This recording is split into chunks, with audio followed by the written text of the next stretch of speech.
Hello, ഇന്നത്തെ കഥയിലേക്ക് എല്ലാവർക്കും സ്വാഗതം.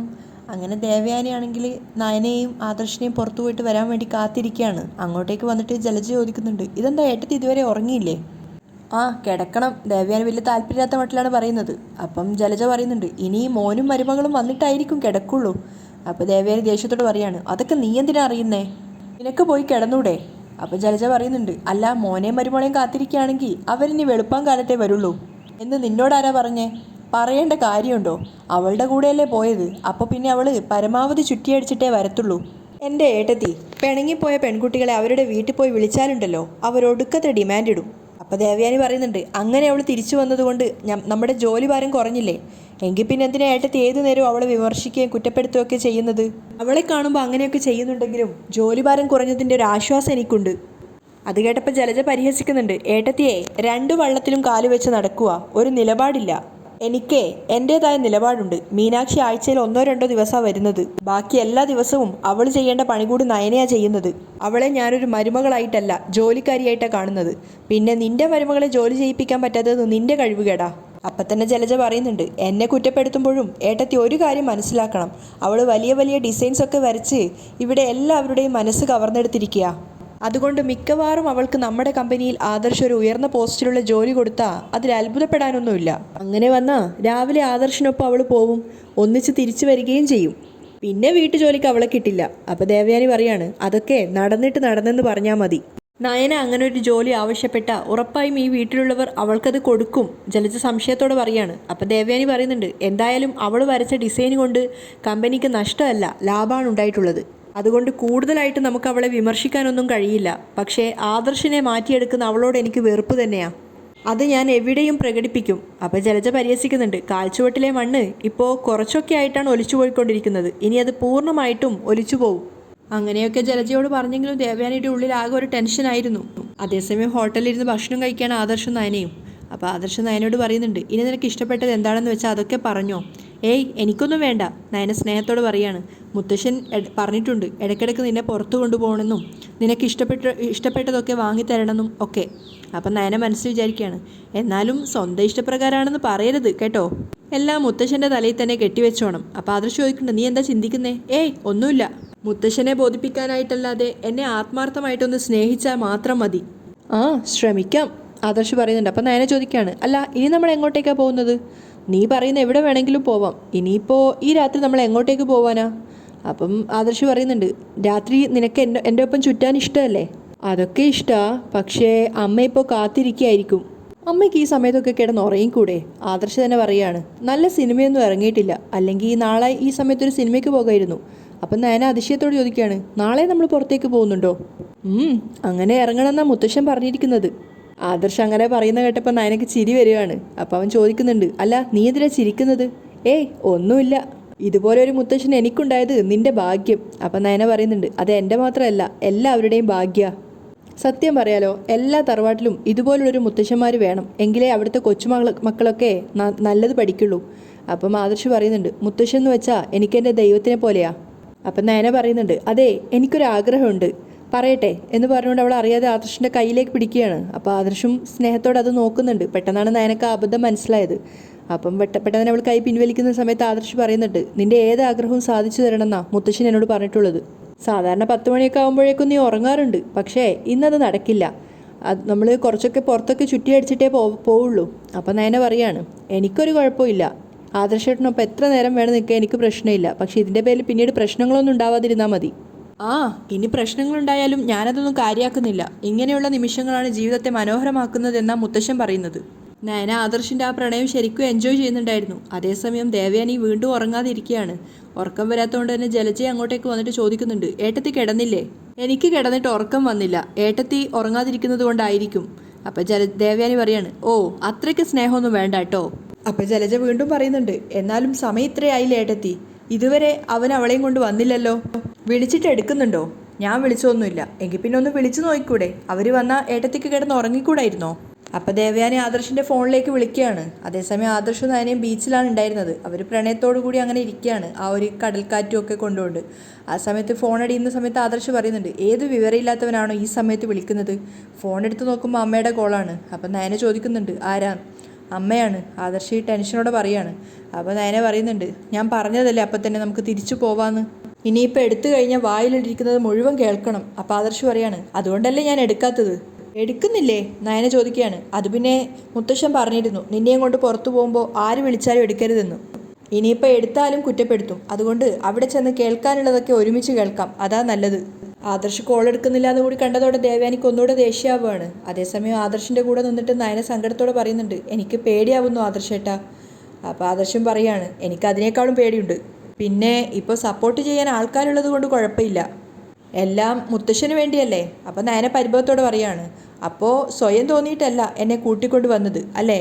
ആദർശിൻ്റെ ഈഗോ സമ്മതിക്കുന്നുണ്ടായിരുന്നില്ല നയനയോടുള്ള പ്രണയം പറയാൻ. അതുകൊണ്ട് അവൻ പറയാണ്, നിനക്കൊരു റിലീഫ് ആയിക്കോട്ടെ എന്ന് കരുതി. അതിനുശേഷം അവൻ നയന പോലും അറിയാതെ അവളുടെ സൗന്ദര്യം ആസ്വദിക്കുകയാണ്. അതേസമയം ജലജ വീണ്ടും ദേവയാനോട് പറയുന്നുണ്ട്, എനിക്ക് തോന്നുന്നതേ ഇവിടുത്തെ സൗകര്യം പോരാന്ന് തോന്നിയത് കൊണ്ട് അവർ പുറത്തെവിടെയെങ്കിലും റൂം എടുത്ത് കാണുന്ന. അതുകൊണ്ട് ഇന്ന് മിക്കവാറും വരാനുള്ള സാധ്യതയൊന്നുമില്ല. അവരിപ്പോൾ മൂടിപ്പൊതച്ച് കിടന്നുറങ്ങുമായിരിക്കും. ആ സമയത്തൊക്കെ വിളിച്ച ആരെങ്കിലും എടുക്കുമോ ഏട്ടത്തി?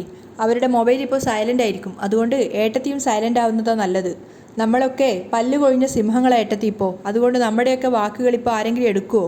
അപ്പോൾ ദേവയാനി പറയുന്നുണ്ട്, മറ്റുള്ള വീട്ടിൽ അതൊക്കെ നടക്കുമായിരിക്കും, പക്ഷേ ഇവിടെ അതൊന്നും നടക്കില്ല.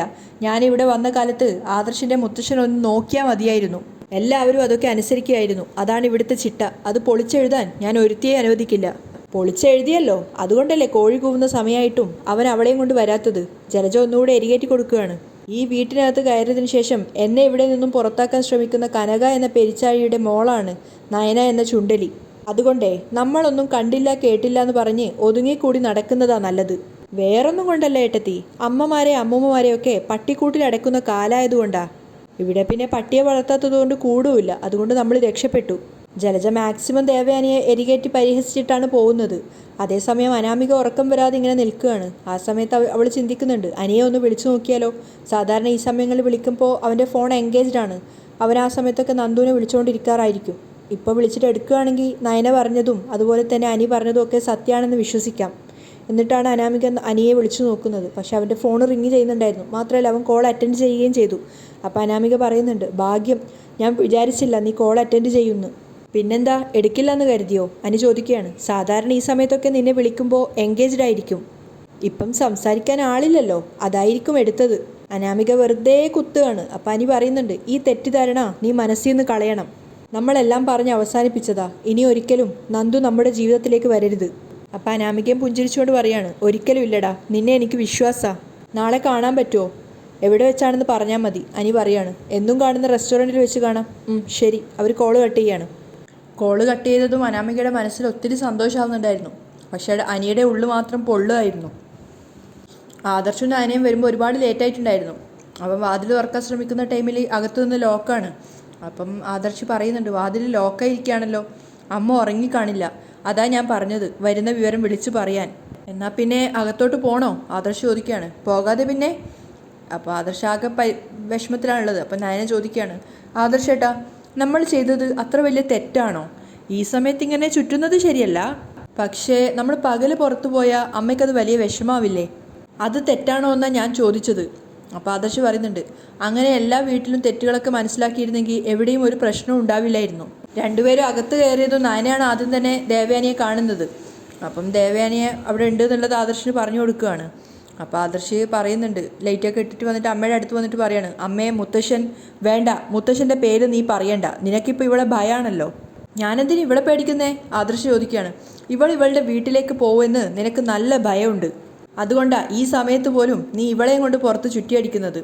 അപ്പം ആദർശ് പറയുന്നുണ്ട്, അമ്മേ, ഇവൾ പറഞ്ഞിട്ടൊന്നുമല്ല ഞാൻ പുറത്തേക്ക് ഇവളെയും കൂട്ടി പോയത്. മുത്തശ്ശിയും മുത്തശ്ശനും പറഞ്ഞിട്ടാ. അപ്പോൾ ദേവയാനി പരിഹസിക്കുകയാണ്, എല്ലാം മുത്തശ്ശൻ്റെ തലയിൽ വെച്ചിട്ട് നീ രക്ഷപ്പെടുക. ഞാൻ വിളിച്ചിട്ട് നീ എന്താ എടുക്കാഞ്ഞേ? ദേവയാനി ദേഷ്യത്തോട് ചോദിക്കുകയാണ്. അത് ഞങ്ങളൊരു സെക്കൻഡ് ഷോയ്ക്ക് പോയിരുന്നു. ഓ, ആ സമയത്ത് മൊബൈലിൽ സംസാരിക്കുന്നത് മറ്റുള്ളവർക്കൊരു ബുദ്ധിമുട്ടല്ലേ, അതാ എടുക്കാഞ്ഞത്. ആദർശ് പേടിയോടെ പറയാണ്. അത് കഴിഞ്ഞിട്ട് നിനക്ക് വിളിക്കായിരുന്നല്ലോ. അത് പിന്നെ അമ്മ ഉറങ്ങിക്കാണുമെന്ന് കരുതിയിട്ടാണ് വിളിക്കാതിരുന്നത്. അല്ല, സെക്കൻഡ് ഷോ കഴിഞ്ഞപ്പോൾ പിന്നെന്തായിരുന്നു പരിപാടി? ദേവയാനി പരിഹസിക്കുകയാണ്. അത് ഞങ്ങൾക്ക് വിശന്നപ്പോൾ ഫുഡ് കഴിക്കാൻ വേണ്ടി കയറി. എങ്കിൽ പിന്നെ നീ ഒരു ഹോട്ടൽ തുടങ്ങ്, അപ്പോൾ പിന്നെ നിനക്ക് രാത്രി കഴിച്ചിട്ട് വരാലോ. അപ്പോൾ ആദർശ് പറയുന്നുണ്ട്, അമ്മ ഇത്ര നേരം ഉറങ്ങാതിരിക്കുമെന്ന് കരുതിയില്ല. എടാ, എനിക്ക് ഉറക്കം വരില്ലടാ. മക്കൾ വീട്ടിലെത്താതിരുന്നാൽ ഏതൊരു അമ്മമാർക്കും ഉറക്കം വരില്ല. നീ ഇവളെയും കൊണ്ട് പുറത്തേക്ക് പോവണ്ടെന്ന് ഞാൻ പറയില്ല. അങ്ങനെ പറയാനേ എനിക്ക് പേടിയാ. കാരണം അങ്ങനെ പറഞ്ഞിട്ട് നീ ഇവളെയും കൊണ്ട് പുറത്തേക്ക് പോയാൽ പിന്നെ ഞാൻ ഇവളുടെ മുന്നിൽ തലതാഴ്ത്തി നിൽക്കേണ്ടി വരും. അതുകൊണ്ട് മാത്രം ഞാൻ പറയാതിരിക്കുക എന്നും പറഞ്ഞുകൊണ്ട് ദേവയാനി ദേഷ്യത്തോടെ അകത്തേക്ക് പോകുന്നുണ്ട്. അപ്പം നയന സങ്കടത്തോടെ ആദർശനോട് പറയാണ്, ഇപ്പം എന്തായി? ഇതിൻ്റെ എന്തിൻ്റെങ്കിലും ആവശ്യം ഉണ്ടായിരുന്നോ? ഞാൻ പറഞ്ഞോ പുറത്തേക്ക് പോകണമെന്ന്?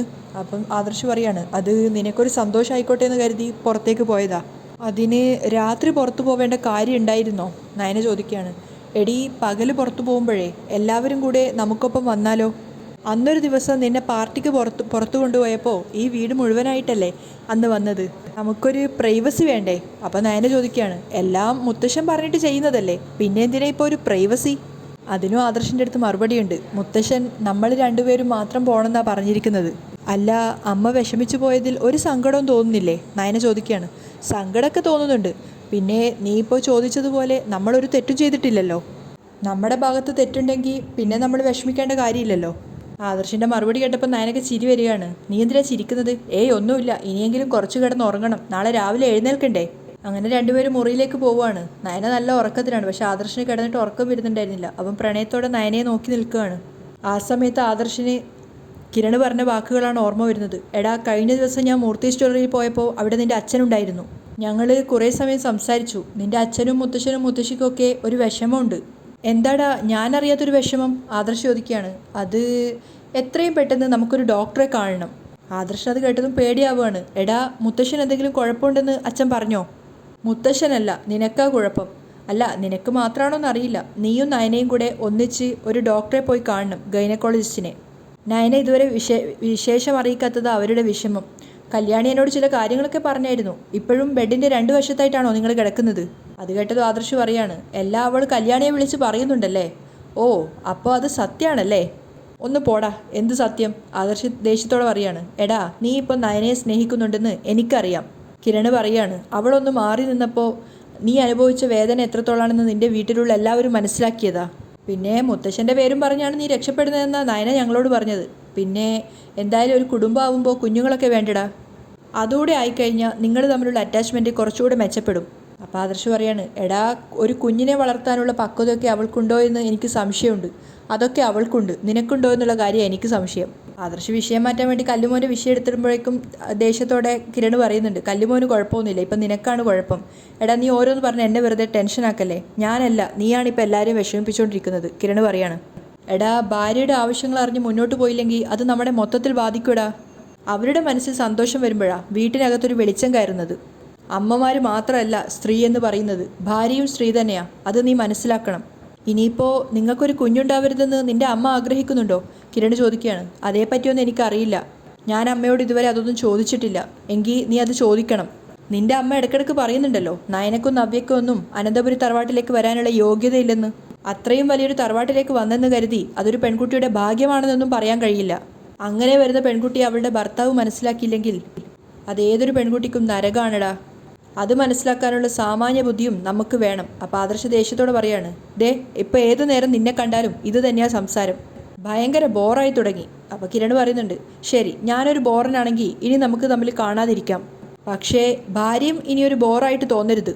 ദേഷ്യത്തോടെ കിരൺ അവിടുന്ന് പോകാൻ നോക്കിയതാണ്. വീണ്ടും അവൻ വന്നിട്ട് ആദർശനോട് പറയുന്നുണ്ട്, അളിയ, നീ കുറച്ചുകൂടി പുരോഗമിക്കുകയാണെങ്കിൽ നമുക്ക് 4 പേർക്കും ചേർന്നൊരു ട്രിപ്പ് പോവാം. നീ നയനെ ഇതുവരെ ഭാര്യയായിട്ട് കണ്ടിട്ടില്ലെങ്കിൽ ആ ട്രിപ്പിലൂടെ നമുക്ക് അതുകൂടി നിറവേറ്റാം. അങ്ങനെയാണെങ്കിൽ അത് നമുക്ക് നിങ്ങളുടെ ഹണിമൂൺ ട്രിപ്പാക്കാം. ഹണിമൂൺ ട്രിപ്പോ? ആദർശ് തിരിച്ചു ചോദിക്കുന്നുണ്ട്. എന്താ, അങ്ങനെ നീ കേട്ടിട്ടില്ലേ? കിരൺ കളിയാക്കുകയാണ്. അപ്പം ആദർശനും ചിന്തിച്ചപ്പോൾ അത് കൊള്ളാലോ എന്നൊരു തോന്നൽ ഉണ്ടാവുന്നുണ്ട്. അവിടെയാണ് ഇന്നത്തെ എപ്പിസോഡ് വൈൻഡപ്പ് ചെയ്യുന്നത്.